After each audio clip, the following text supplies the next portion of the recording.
my name is Ryan Zimmer, and I'll be presenting on organized labor in the context of post-colonial relations. My research advisor is Dr. Day. And we'll get started. So introduction, basically there's a trend of organized labor influencing colony to state relations during the colonial period in Latin America and Africa as a whole. Obviously this isn't the case in every single country, but just generally speaking, with literature that I'll go over, this was the case. And also the idea of organized labor tying in with nationalist movements and being a large part of those movements. Obviously, with the exploitative relationship that the colonial experience presented, these movements were trying to sever those ties and kind of degrade the relationships between the colonial power and the state and the nation that was forming, or the colonized state. And then moving to the post-independence setting, what I'm trying to see is if there's a measurable effect on the state-to-state relationship based on the activity of unions in the state, in the post-colonial state. And this is a good way to elaborate on the broader phenomenon of post-colonial relations, just because of the inherent role of organized labor in politics and the internal politics of the state. And I'm trying to see if that role of organized labor affected basically diplomacy and relations afterwards. Hypothesis. So basically conceptualizing the relationship was a main priority to start. And then, so using databases, three main indicators were for level of union activity, trade union density, strikes and lockouts, and collective bargaining rates.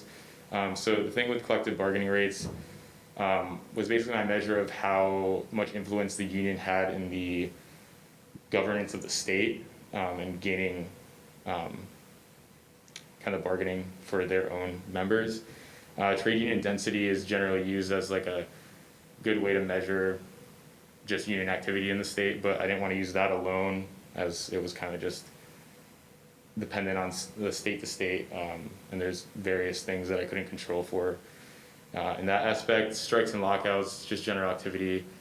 And then as for measuring the diplomatic relationship, this is more difficult part to find, because obviously there's various factors that affect that, like economic factors, cultural factors, and whatnot.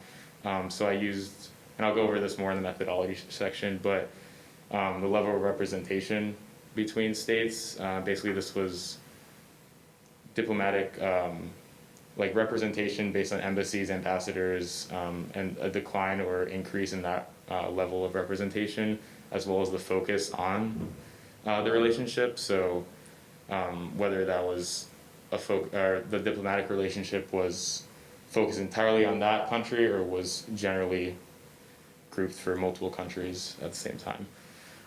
So hypothesis: if the level of union activity in the post-independent state is considered high, it is expected that the level of relationship or level of representation between the states is less than amicable. And my reasoning for this is based in the idea that unions come into conflict with international institutions on a broader level, just because they're opposing policy and more, a lot of literature mentioned neoliberal policies that were imposed upon newly formed states. So literature, I grouped it into three categories. I mainly looked at just the colonial state, unions, and organized labor within the colonial state, and during the process of decolonization. So first, the function of organized labor, the idea that labor played a crucial role, and some of the literature emphasized that in the past this hasn't been emphasized, that labor played a crucial role in the liberation of the state. As for the development of labor, the idea that colonial states were just based on exploitation, and this led to the development of the labor class, and that's something that later down the line would kind of spark independence movements and lead to popular uprisings. And then organized labor during decolonization, basically talking about the different colonial structures that influenced the newly formed nations, and this is important when considering the idea of union activity in the post-colonial setting, just kind of the systems that were set up and basically whether it facilitated organized labor movements or not.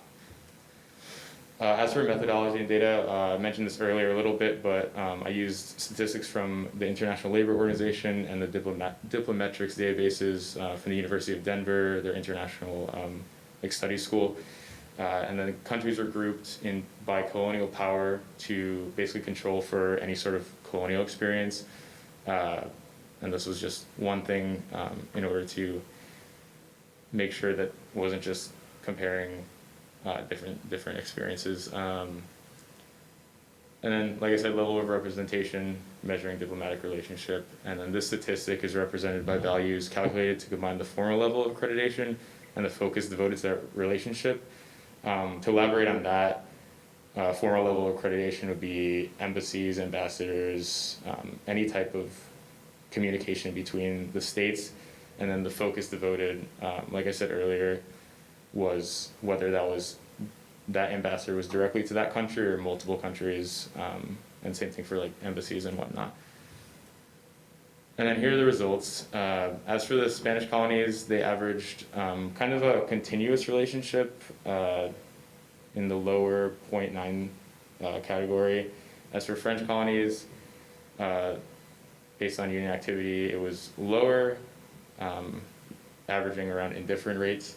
And then British colonies were higher, almost always amicable. And some observations from that. So high union activity almost always led to, or in all cases of the data that I studied, were consistently amicable relationships. And this was actually opposite of my hypothesis that high union activity would lead to less than amicable relationships based on their clashing with international institutions. Low union activity, like I said, was expected to be amicable, but resulted in indifferent in former French colonies, so it was not consistent across all sets. And then Britain averaged higher, as seen in the charts. Spain was in the middle, and France was the lowest. Analysis. So basically, after independence of states, the changing role of unions in organized labor is important to note. Basically, the main oppressor of these unions, and the main goal of these unions is to gain rights and just it's focused on their members. So whenever the colonial power is the main oppressor during colonization, that's the main force they're fighting against.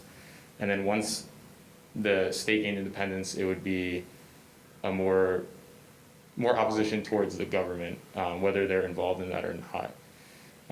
And the type of colonial structure in place, it was important to consider how colonial powers facilitated or did not facilitate organized labor. For example, in one of the articles that I read with Cuba, Spain had a method of coercing union organized labor into their government so they could use it as a tool to go against nationalist movements coming against them. As for British in Africa, it was more of a policy of indirect rule, so like hands off.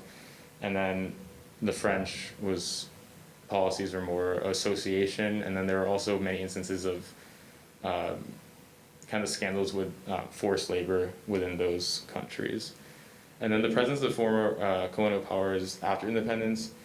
This is something important to note, but it was hard to measure just based off, I didn't want to like assume, French military intervention in certain countries or Spanish economic presence in Latin America since independence.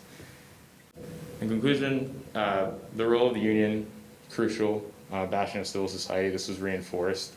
And then trade unions and labor unions as an inherently political organization. You can't separate organized labor and politics, as in many countries they're also involved in the governance of the state as well.